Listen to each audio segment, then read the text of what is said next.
okay, I'm talking about a little bit about space lower bounds for dynamic programming, and more particular on dynamic programming on tree decompositions. So this one aim of this program is to have matching upper and lower bounds, and yeah, it's kind of known that dynamic programming can very often be used to speed up algorithms, but it uses a lot of space. And the question is whether it's really necessary to use so much space. Under the assumption that you really stick to dynamic programming. So you use dynamic programming, the standard algorithms use a lot of space. Is it really necessary to use this much space? And yeah, so I'll concentrate here on dynamic programming, on tree decompositions. And there are these tremendous results about lower bounds and the time complexity. So if we have a tree decomposition as an input of size n, say, and the width of the tree decomposition is k, then, well, we know for some time you can solve these. If k is small, you can solve these problems in linear time, and the factor before the n is 2 to the k for vertex cover, and for dominating set and 3 coloring, for example, it would be 3 to the k. And it has been shown that under SETH, really, you cannot basically be better than that. So here we have matching upper and lower bounds for the time complexity. And if you look at the program, at the algorithms that achieve the upper bound, then these are dynamic programming algorithms on the tree decomposition.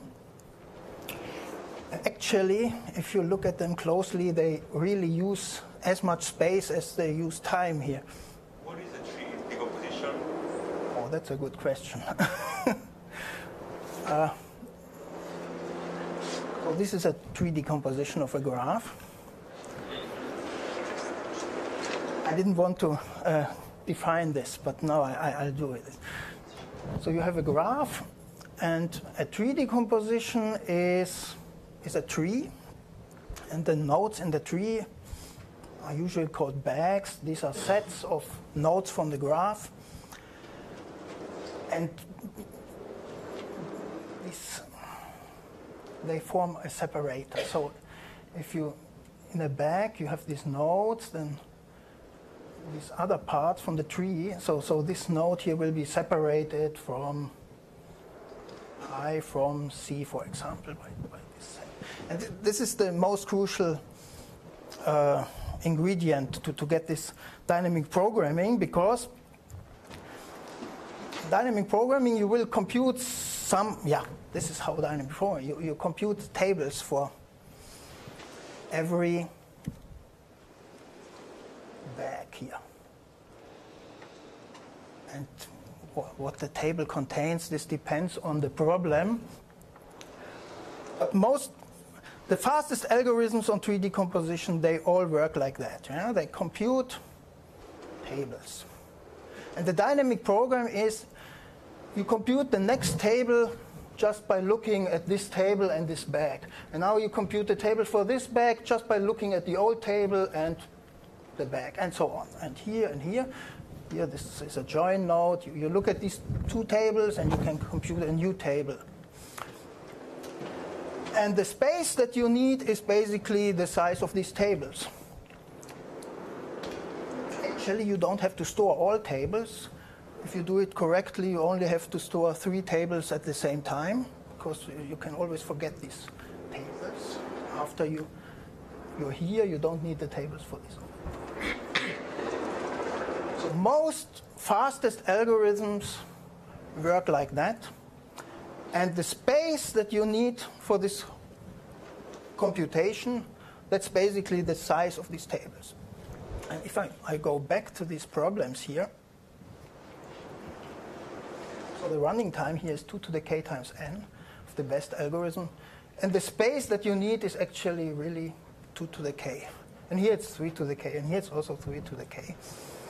And, well, can we do better? Well, we still stick to dynamic programming. And I think one problem when answering such questions is if I want to define something formal about dynamic programming algorithms, I need a formal definition what a dynamic programming algorithm is. I think it's impossible to give a formal definition. Dynamic programming, this means you compute something by computing solutions for smaller sub-problems and combining them. How can you make a formal definition out of this? I think this is not possible. If you stick to this special kind of dynamic programming on a tree decomposition, I think you can make a formal definition. In this talk, I'll go a different way. I'll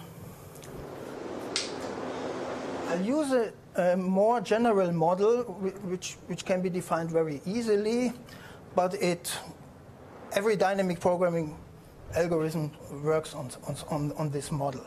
That's easy to see, I think.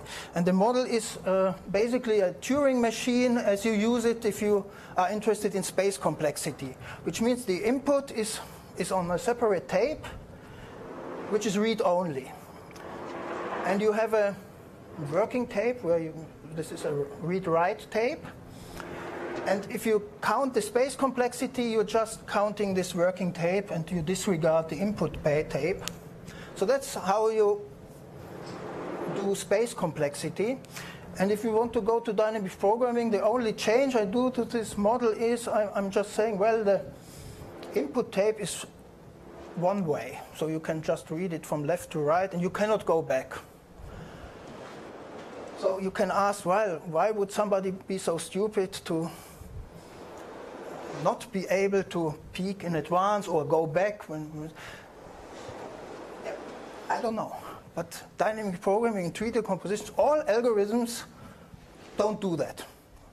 You don't look at the end, what happens. You don't even know how long the input will be. You just read your bags one after the other, compute the tables. All algorithms work like that. So only after you sort of computed the order. I assume that you get the tree decomposition here as the input, not the graph.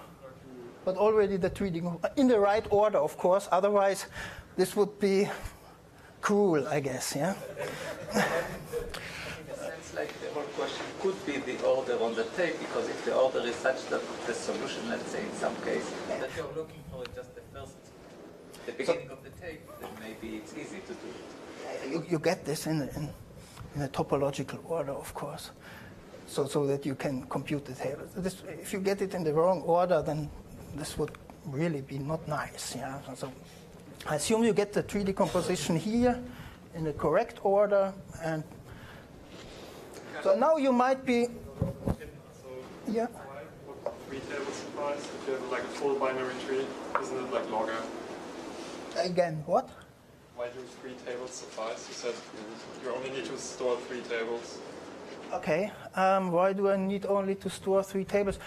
Well, if it's a join node, I have to look at these 2 tables while I compute the third one. But you can always assume if it's that it's a binary tree, and if it's not a binary tree, you can always combine these 2, Yeah, and then it's a full binary tree. So in order to get to the root, you need to store. I mean, you like have a linear layout of the tree. That's what you mean, right? So if you have one-way read only, how do you maintain the part of the tree that you're?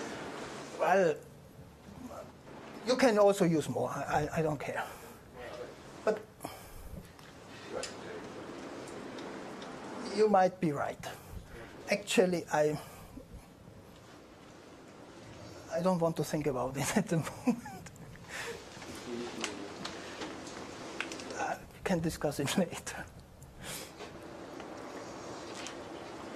Okay. So that's my model. And, well, to compute now, to prove space lower bounds, it's basically a Myhill-Néraud argument.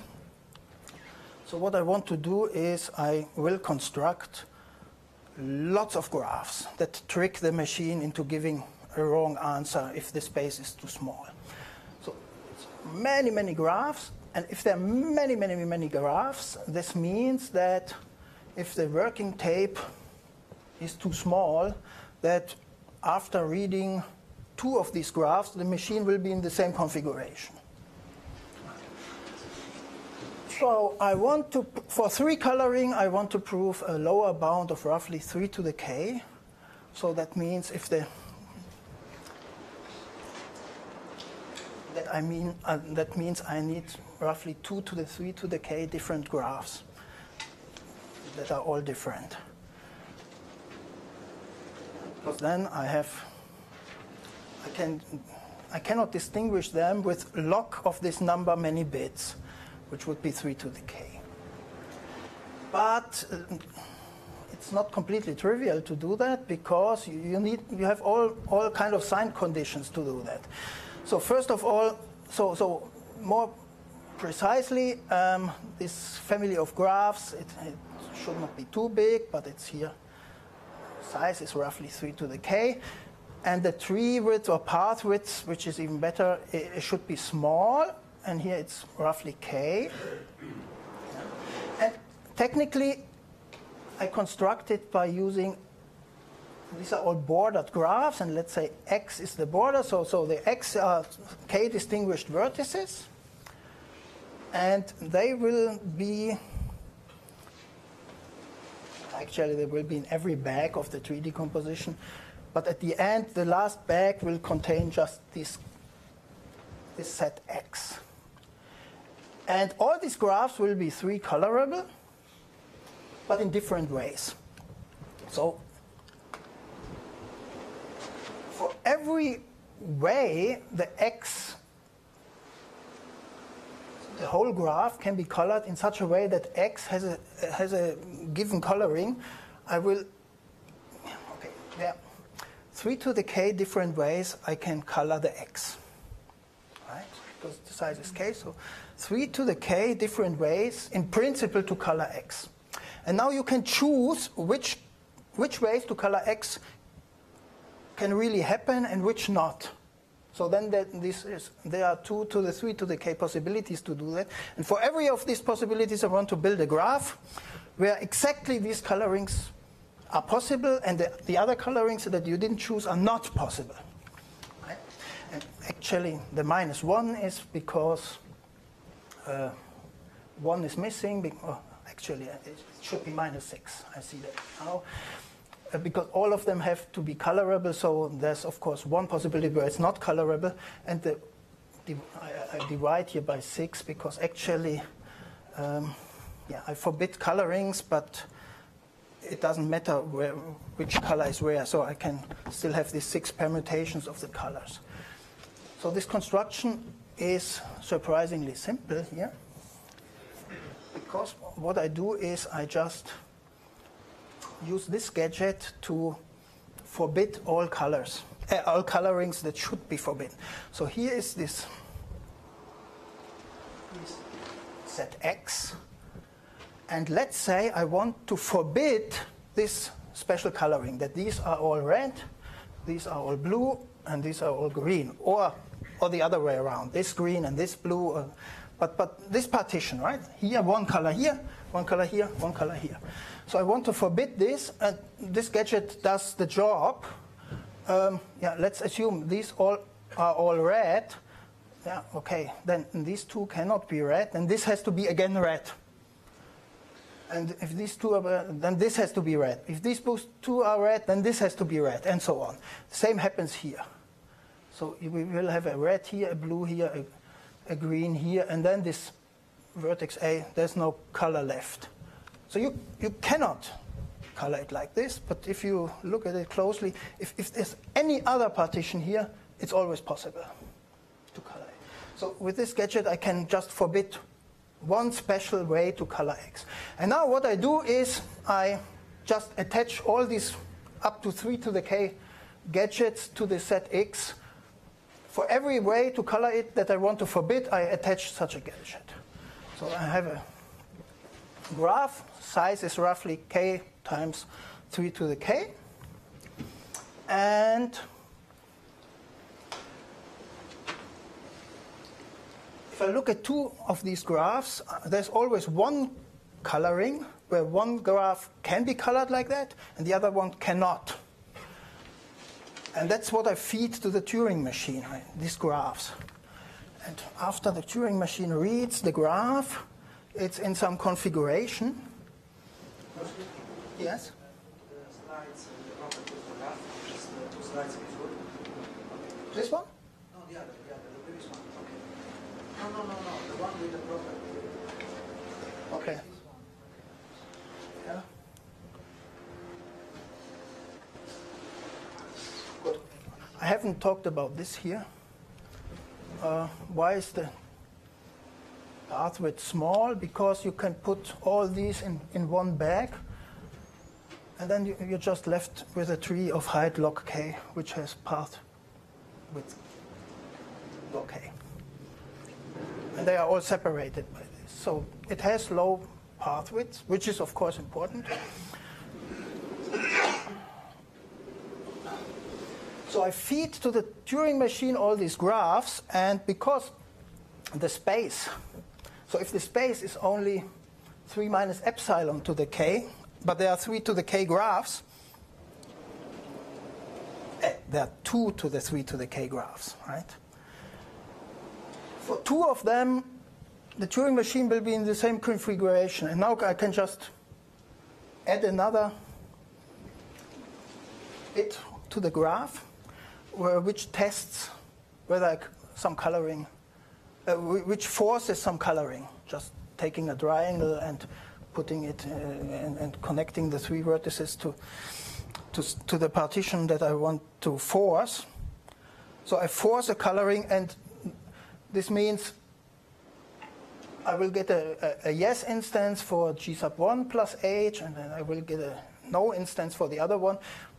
But because when they start to read the last part of the input, their Turing machines are in the same configuration, one of them will give the wrong answer. So it's not possible to do that. So just vertex cover, it's also very simple to do that. Dominating set surprisingly works too, but it's just very complicated, the gadget. So it's, in my opinion, it's not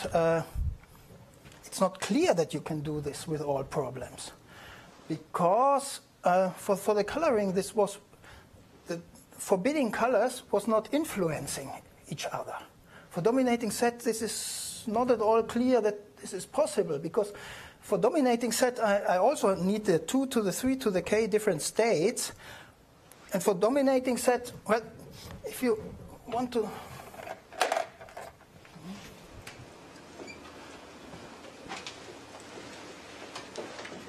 Boundary graph, and now we want to just have information on this border here and don't look at the rest of the graph. For dominating set, you would say, yeah, I need obviously 3 states, whether it's in the dominating set or it's not in the dominating set but already dominated, or on the third state it is not in the dominating set but not dominated. Then you can pull off this dynamic programming. And yeah? I have a question about the theorem. So this one, yeah. Are you saying that there is a path decomposition and a way to order it so that small space is not enough? Or are you saying no matter how you order it, and no matter what path decomposition you have, you can... Yeah, it doesn't matter how you order it. Okay. So for all orderings, this one works.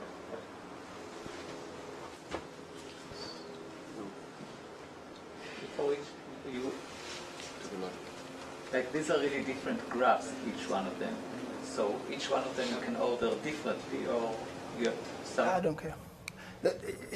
This even then you have even more possibilities, right? So all I need is that I have 2 to the 3 to the k graphs which are mutually distinguishable by attaching something at the end. But when you say at the end, doesn't this presume an order? Yeah, the age. So the age comes at the end. So if the age comes at the beginning, then it's very easy to solve. Okay, so there exists an ordering so that you can't do it. Okay, yes.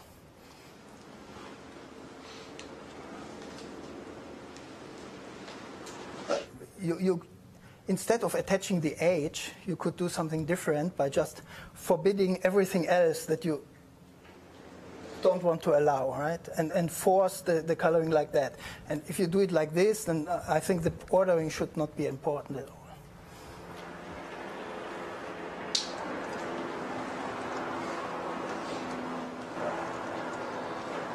But is it possible to have a graph? Of course, if you think of such a state, you can construct a graph that has exactly the state, right? But now you have 3 to the k different states, and you want to construct a graph that has the first state, but not the second one, and not the third one, but the fourth it has, and so on. And all possible combinations. It's not clear that this is possible.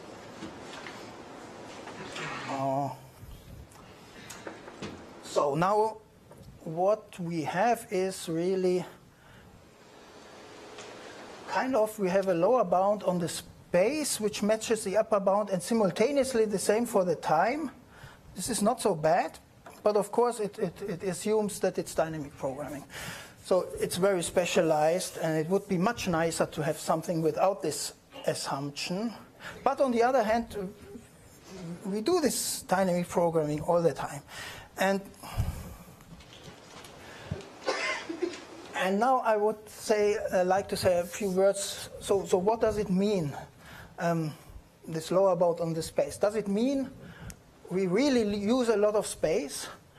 And I'm not completely sure what it means. You can have a pessimistic or an optimistic approach how to interpret this. So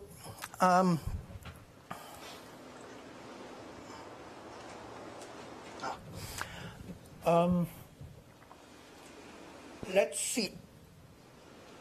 The lower bound here requires us to have a really big input. Otherwise, it doesn't work. But if the input is also 3 to the k big, then 3 to the k is relatively small. So the space consumption is not so big. You could say that, right? And if the input is much smaller, then even smaller than 3 to the k, then this is kind of strange, because then the tables are very big, but they were constructed from a very short input, which means their Kolmogorov complexity has to be much smaller than, for example, 3 to the k. So in principle, it should be possible to compress them, which is not true if the input becomes really very long, 3 to the k long. Then it's not possible to compress them anymore, as this theorem states.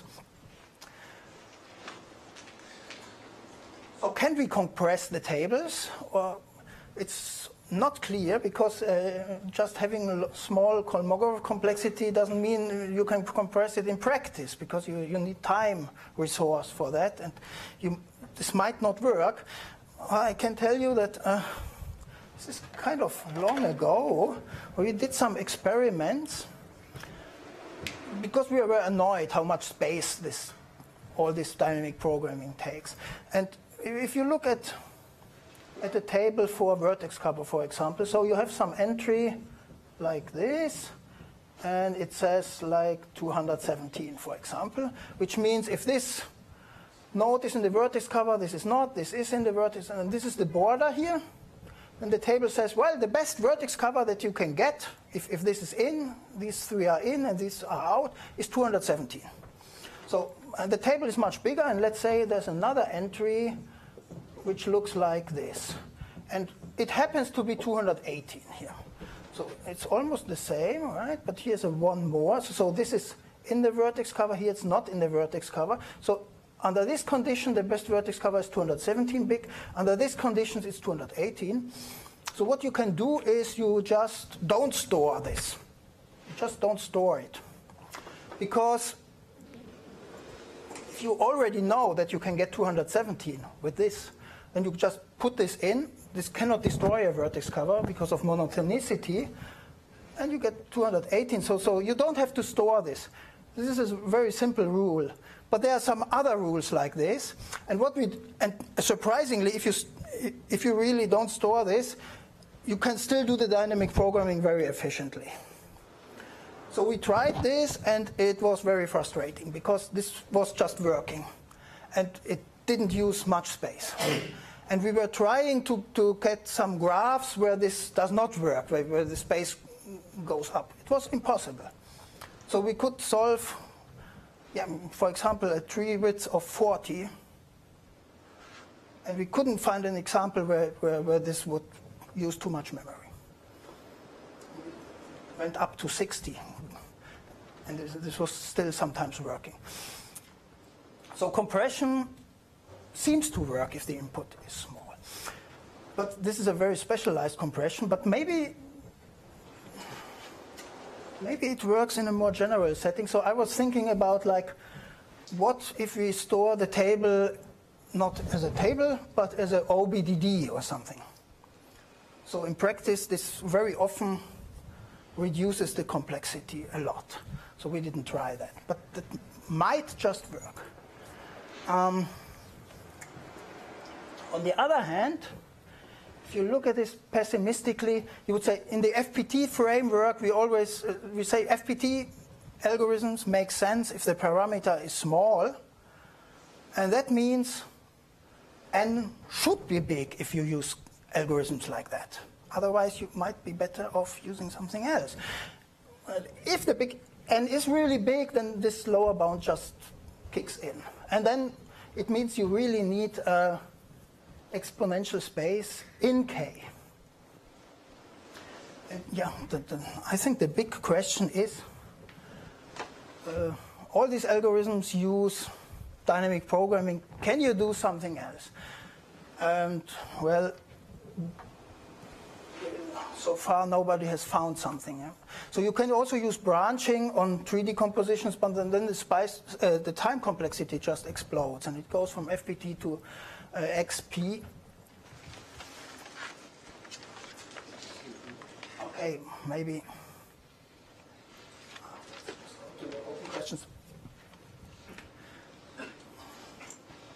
So it would be very nice to tackle this problem really without forcing dynamic programming. So we should think of what if we have an algorithm with optimal running time. Can you, under some assumption, some complexity theoretic assumption, disprove that you can solve these problems in poly K time space? So just polynomial space in K, but let's say for 3 coloring you really run in 3 to the K times n, and you use poly K space. Can you disprove this under some? I think nobody can do that at the moment. But on the other hand, the lower bounds here, they are so great, and I think 10 years ago nobody would have dreamed that this might be possible. And now we just have it. So I think the question makes also sense for space. So, okay. The question on this question, so wouldn't this, like, in full generality of this question, like, just give you lower bounds on, like, general Turing machine computation, that you can, like, separating NP from log space or things like that? But it's always relative to some hypothesis. Otherwise, there's no hope, I guess. But with SETH, we have come such a long way. So without these results, without the time matching bounds for the time complexity, I would be very pessimistic. But I think now that this exists, I'm not so pessimistic. Might be something for space too. And I have to say, from own experiments, space is still expensive today. So it just takes a couple of seconds to fill up the space, like 20 seconds or something. but I have more than 20 seconds. But the space is gone. So maybe in the near future we will have so much space that we cannot fill it in our lifetime, but at the moment we are not there. Okay, but so that concludes my talk.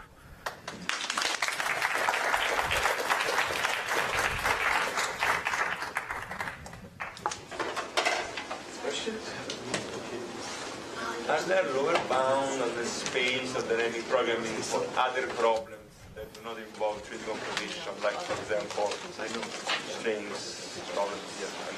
I'm not aware of these things, but in the past, for example, the Hamiltonian path problem, you can solve it in n factorial time easily with polynomial space, and then there's the dynamic programming algorithm which speeds up it to 2 to the n, but uses a lot of space. I think, I'm not sure, but I think there was some discussion whether this is really necessary. I'm not sure. And people might have said, I'm not sure, that, yeah, this might be unavoidable, but we have seen that it's not true. And many times dynamic programming was helping to speed up problems, but later even better algorithms came along and they didn't use so much space and were even faster. So for example with the color coding was also fast but memory intensive, but now we have even faster algorithms that don't need the memory. So I'm not so sure whether this is really necessary. So and this makes it even more important to answer, I think. So unsecure at the moment whether the space is necessary, and if you know that it's necessary, then it's good, but maybe not. So very often I think it has been shown that with a clever new technique you can get rid of this exponential space. I wanted to comment a little bit on the discussion that was going on previously. My impression or my thinking is that if you think about all of this in terms of tree automata, then I mean it is clear that you are talking about sort of any ordering as a possible input that is a topological ordering of your previously directed tree, because then all you are saying is basically my only road argument for tree automata. First of all. And secondly, in the same spirit, I'm not surprised that in practice you get these kind of compressions, because what are you doing? You are basically picking an arbitrary transition function of a tree automaton, and of course you can minimize it a little bit if it's just arbitrary. It's very hard to pick a minimized. I have a different opinion on that. Maybe, okay. I think, in my opinion, when you take a textbook dynamic programming algorithm, and especially so if you do it for tree decomposition, and you take it from the textbook and don't modify it, it uses this table size from the beginning, so it uses a lot of memory even if the input is very small. So this is not automatically compressing or something. What you are doing there is nothing else than trying to apply one state minimization step of any of your favorite state minimization algorithms. Okay. And in this sense, it's clear that you can do it. And last thing, you mentioned Kolmogorov complexity. I mean, you know that there's an alternative way to interpret my-only road in terms of Kolmogorov complexity. And also then, I mean, I don't think that you can really compress it like polyco at least from this point of view. I think at the moment nobody has an idea how such an algorithm would work like, but it's clear that it cannot be dynamic programming, right? Yes, it cannot be. It has to be something different from dynamic programming. It cannot be tree automata. Tree automata are dynamic programming. Yeah. So that can't work.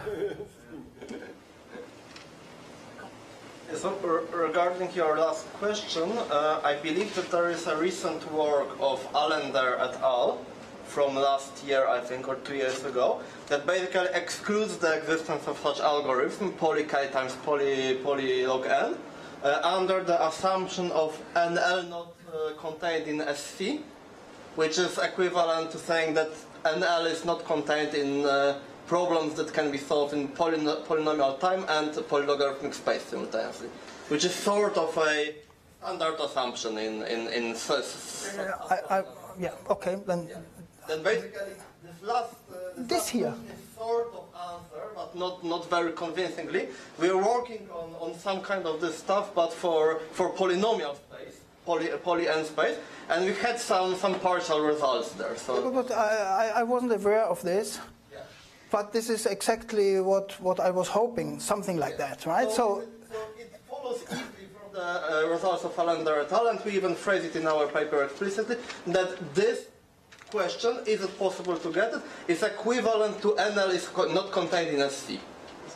Yeah, this is exactly what I was hoping So in the future. But okay, it already exists. So I'm happy to hear that. Yeah, this is one question less. Then it basically means we have to live with this maybe not exponential, but non-polynomial space, right? Mm-hmm.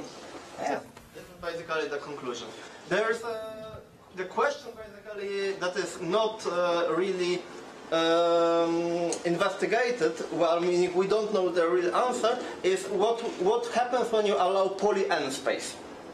So poly k times poly log n is basically, we understand what's happening there. When you allow poly n space, this is sort of a different question. Yes. Because suddenly when your decomposition is large, you still have a lot of space. Yes. And this question is we don't know, we don't see any very convincing answers there, but there are some results that give at least some partial intuition what is the answer. Yeah, I'm already very happy about this one. It's what I would expect. Everybody expects this, I guess. So, but as I said, it's better to know, right? So otherwise you don't. Then you have some conclusion, right? Yes, I want to ask you if so your open question about the color inside, so that are suggesting some form of trade-off between time and space. Is that you are looking at? There are lots of trade-offs. If you allow more time here, you can have less space. For example, if you allow n to the O of k time, you can do it in polynomial space. And you can mix it a bit. So you can mix branch, divide and conquer basically, and dynamic programming, and you can find some sweet spot until your memory is full, then you start branching, right? So this is possible, but it's kind of ugly, I think. Another question? Well, then let's thank Peter again. Cool.